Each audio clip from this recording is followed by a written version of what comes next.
Tonight on Ron Schara's Minnesota Bound. I thought I forgot the wrench, but it's still in here from last year. The Rodney Dangerfield of outdoor sports used to be ice fishing until Hollywood found a couple of grumpy old men. In truth, ice fishing is full of characters, and you'll meet a few tonight. That's fish! While Valentine's Day is a romantic moment, the outdoors is a very romantic place to be, especially a rugged shoreline of old rock along the country's largest body of fresh water, Lake Superior. We'll go searching for romance on Minnesota's North Shore. While there's no shortage of fishing experts these days, Gil and Finn are the only two named after fish parts. Walleye every time you fish. Every time. Every time. Oh, Gil? That way. Now, here's your host, outdoor columnist for the Minneapolis Star-Tribune, Ron Schara, and his dog, Raven. Here we go. How was it out there, Raven? Huh? Pretty good? Well, hi, everybody. Welcome to my place. Come on, Raven. Get in your corner. Time to start the show. Get in your corner, girl. Atta girl. You know, we're going to begin tonight with the topic of hard water. Now, not the kind you put in a glass, but the kind that covers our lakes. Our first story is about the sport that gets no respect. In other words, Rodney Dangerfield probably was an ice fisherman. But that image is changing. Hollywood brought us the grumpy old ice fisherman. Well, tonight we thought we'd find a few more characters, those who find pleasure in staring at a hole in the ice. If you've never been among them, it's not easy to explain this sport called ice fishing. It looks like such a cold thing to do. And with such poor fishing odds, so much ice, one little hole. But ask an ice fisherman, and they know why they're out there. Oh, It's a great sport, fresh air. a home away from home. That's The whole the family. best way I can explain it, I guess. And it ranks high in priority. You're not jumping around, getting bobbed around in a boat, you know, I mean, it's more relaxing. Ice anglers talk about that a lot, the peace and quiet out there on the ice. And they may wear sorrel boots, but it's not a men's only club. Carla Miesner and her companions don't mind waiting for a bite. You might get lucky and get something, you never know. My luck, it'll be an eel pout, but... But ice fishing is more than catching, and that explains in part why Williams Beauty Salon on Mille Lacs happens to be closed on Tuesdays and Thursdays. That's when the odd couple of ice anglers, Bill Liebeck and Cecil Tamman, hit the lake. Our angling pair isn't as grumpy as the two Hollywood found. Bill and Cecil don't throw fish at each other. They get along, well, most of the time. For 15 years, they've opened the ice fishing season together on the same spot they somehow find. He usually catches the first fish, and after that, he's history. I forgot the radio. We fish together and we play golf together. What else do we do together? Oh, I don't know. So that's where you find them, sitting on the ice, waiting for a bite. What would you think, Raven? Ice fishing look exciting to you? How about romantic, huh? Well, probably not. But it does bring up our next topic. You know, Valentine's might be the most romantic day of the year, but the most romantic place is still the great outdoors. So with that in mind, Belinda Jensen brings us a very special and very romantic outdoor adventure. Thanks, Ron. From walking in the woods together to watching a sunset to having a picnic, it's no secret that the outdoors can be a romantic experience. In nature, there's no shortage of romantic signs, so it's probably no surprise that we've discovered the same appeal. From scenic walks to outdoor solitude to simply appreciating the beauty of nature. And one of the most romantic spots in all of the outdoors is a nifty piece of land along the country's largest freshwater lake, Lake Superior in Minnesota's North Shore. From Duluth to the Canadian border, stands of white birch and spruce frame the shore like a painted picture. It's a place for simple walks along the vast expanse of Lake Superior. Even in the middle of winter, Gooseberry Falls, a popular summer vista, is transformed into an impressive wall of water, as if frozen in time. What's to do for adventuresome couples? Well, there's nothing like winter camping for getting to know each other. A lot of the barriers are kind of broken down. You're just out in the middle of nowhere, kind of, and no facades to put up, really. It's just, it's kind of you and the elements and the person you're with. And how about a little ice climbing to, well, break the ice? Ice climbing is romantic to me. It's the rhythm, the feel, the intimacy. Gripping. Yeah, gripping, fear. If a sleeping bag isn't your idea of romance, there's no shortage of romantic hideaways, such as Superior Shores Resort, with its comfortable rooms and scenic condos. Right outside the door, get back to nature on cross-country ski trails or hop on a fast snowmobile. And the most romantic music on the North Shore is free. When we pulled up last night, first thing you could hear was the waves crashing up against the shore, so yeah, it is very peaceful. Feel the power of the mighty Superior. Add the whisper of the pines, and the rest is up to you.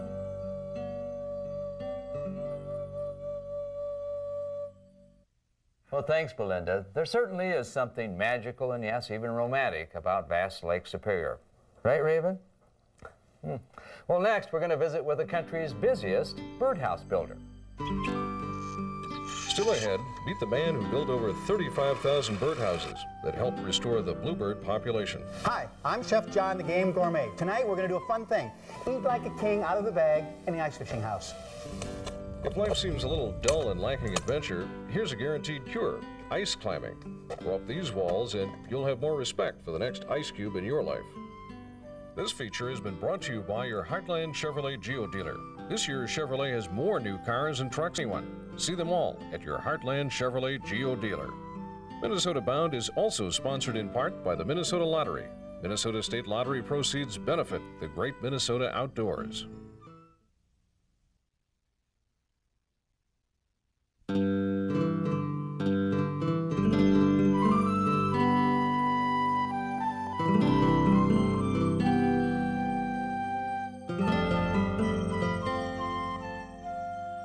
Well, welcome back.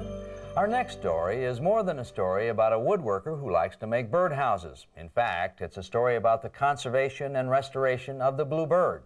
You know, when that beautiful songbird got in trouble through loss of nesting habitat, fans of the bluebird began to erect special nesting boxes, such as this one. This is called the Peterson Bluebird Box. Well, the subject of our next story, Dave Ahlgren, started to make this box as a hobby. Well, that hobby has now turned into a full-time job. You'll find David Ahlgren in his country workshop near Stillwater. He's busy choosing cedar boards and cutting yet another batch of birdhouse pieces. It's the season for bluebirds, and Ahlgren is like a birdhouse Santa Claus. In the spring, I would say that it exceeds a full-time job. I usually start cutting at about 8:30 in the morning, and I'll quit about 10 o'clock at night. I do that 7 days a week, all the way through the month of March. I would say that this is a hobby that's gone totally berserk. Ahlgren's hobby began innocently enough 6 years ago when he was asked by the Department of Natural Resources to make a few birdhouse kits for school youngsters. And I said, well, how many is some? And he said, I'll have to get back to you. He got back a week later and he said, I need 600. That's how it all started. At the beginning of this year, we'd cut out something over 22,000 of these houses, and I'm still cutting as fast as I can cut. Ahlgren's birdhouse business isn't exactly for profit. He sells most of the houses at cost to help the bluebird population recover. I'm willing to cut them on my own time so that people can have it. And if I was to make money on it, it drives the price up. If you drive the price up, more people can't afford them. Well, I'd say the bluebirds are in good hands. You know, if you're interested in birds, one way to get started is by feeding them in your backyard. So tonight's Gearing Up section is about, well, bird feeders. Here's one we found. Looks a little funny, but it's squirrel-proof. So the birds go through here, the squirrels come out, and you can fill this with sunflower seeds, what have you, and hang it in your backyard and let the birds enjoy it, and then you enjoy the squirrels trying to get through there, right? Well, also, earlier you saw ice fishing. Now, the typical image of the ice angler is a macho type who chisels his way through the ice. Huh? Wrong. Today's modern-day ice angler uses an auger with blades that are laser sharpened, and I mean to tell you, they are sharp, go right through the ice, nothing to it. They also don't take a chance on where the fish are. Now they use high-tech sonar devices Put this in the water like this, the sonar goes down, tells you how deep the water is, tells you where the fish are, so you drop your bait down there and hope they bite, just like that. Now, somebody who never worries if they're biting or not because he's going fishing to eat is our game gourmet, John Schumacher. Let's see what he's cooking up. Going ice fishing. Ice fishing? Yeah, actually ice fishing and eating. What I do actually is I write a little menu so I know what I'm going to do, and I got this nice soft-sided bag. Fits under the bunk, and I can take those monstrous walleyes home with me. What's with all the plastic? Well, what happens, I do it in 3 segments. Breakfast, lunch, and dinner. For breakfast, got oatmeal and raisins for my father who likes his gruel in the morning. Right. I got pasteurized, homogenized eggs so the eggs don't break. I'm making a few omelets. Of course, a little brown sugar on my oatmeal, a little bacon on the side. For lunch, I do something fun. I actually bring everything in bags and I mark them so I don't make any mistakes.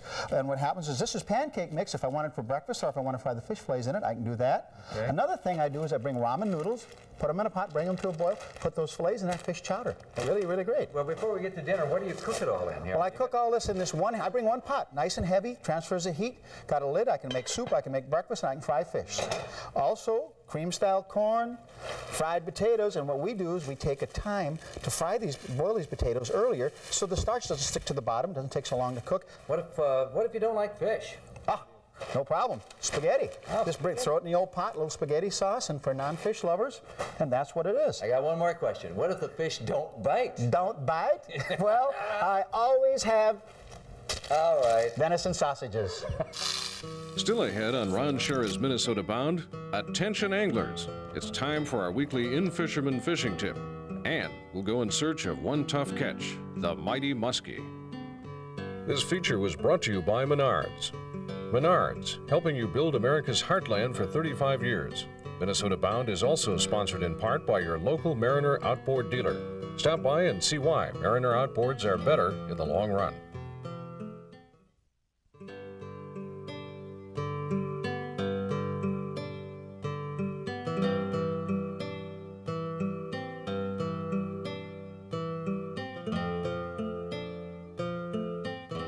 Come on, Raven. In your corner, girl. Atta girl.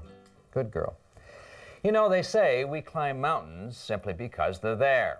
So I guess it shouldn't be any surprise to any of us when there's a wall of frozen water, somebody is going to want to climb it. He's climbing a wall of ice instead of a mountain, but you're tempted to ask the same question. Why? And I suppose the answer is the same too, because it's there. You can make it as exciting as you want it to be.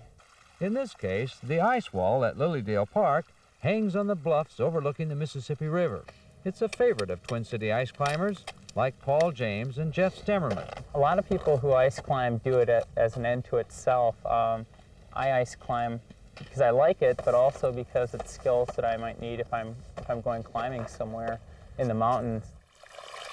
Nature provided this winter playground thanks to spring water that pours year-round from the bluff face, then freezing into an ice climber's utopia. You're on, Jeff. The right equipment's very important to make it safe, and knowing how to use it is just as important as having the right equipment. The key to scaling such an icy wall is all in the toe of their special climbing boots. This is pretty much what you're standing on when you're climbing, and then these are just for walking around. It helps, of course, if you can lift your own weight or hang on for dear life. You get a lot of the same pump that you would, meaning your forearms are kind of throbbing. And the climbers insist it's a sport anybody can do. It's a lot of fun and it's really safe. It's a lot safer than driving on 35W in rush hour. Want to try ice climbing, Raven? That's what I thought. Besides, we're going to turn our thoughts to warmer water and join our professors from the Rapala Fishing School. You know, you could have a lot of different patterns depending on the body of water you're in. If you're on a lake, a river, or a reservoir that has lots of good shallow water cover, you're going to be able to establish a couple shallow water patterns. If it's got good cover scattered across flats like weeds or stumps or something like this, it's a good bet that there's going to be some fish on those flats that can be patterned.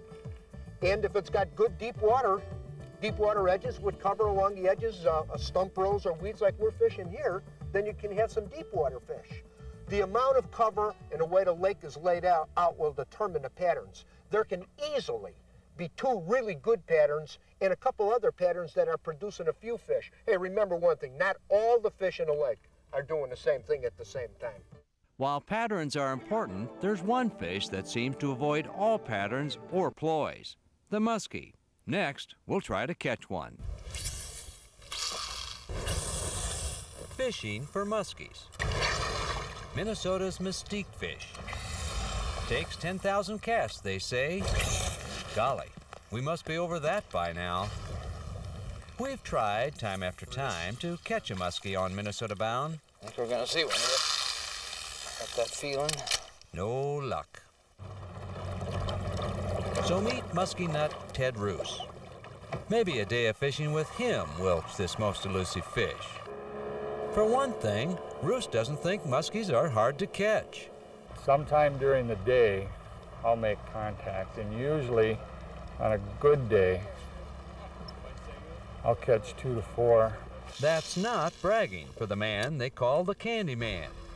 The nickname comes from one of his favorite lures, a small bucktail spinner with a candy-colored blade, and called Muskie Candy. At the age of 48, the Candy Man is clearly addicted to muskie fishing. Minnesota hearing. Well, good morning. Sometimes his boat is his office. I fished him 5 years before I caught one. Anybody with any brains in his head would have quit long before that. Not me. Muskie fishermen are famous for their stories, but one way to tell whether they're catching muskies or blowing smoke is to look at their lures. Now, this is Ted's tackle box, and this is one of his favorite lures. If you look closely, all of these little pin marks here and all of this chip paint up here, well, that's from the teeth of a muskie. You don't get these marks by just making up stories. A whole day of casting and searching for muskies proved the Candy Man was right. He didn't know the meaning of quit. But late one afternoon... There he is! There he is! Big fish! Big fish! Big fish! Big fish! You got him? Yeah. This is a good fish. This is a very high 40. A short time later, the Candy Man hoisted up one of Minnesota's giants. I'd say he's pushing 30, 28 to 30. That's pounds. Candy Man has another rule for himself. He doesn't kill his muskies. Ready? Hasn't kept a fish for a dozen years. She's gone. Catching muskies, the Candy Man can. I'm Ron Schara, Minnesota Bound. Stay tuned. When we return, we'll hook up with two of the wackiest anglers around, Gil and Finn. Now, Finn, you look...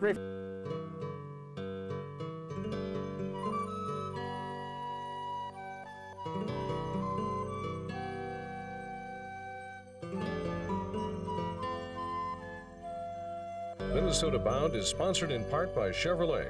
See the entire lineup of 1995 Chevrolet cars and trucks only at your Heartland Chevrolet Geo dealers.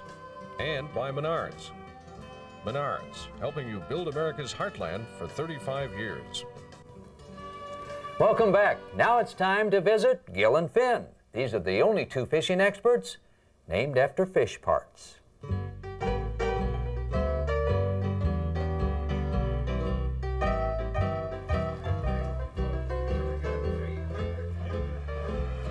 Well, hi, anglers, and how's your clay bird?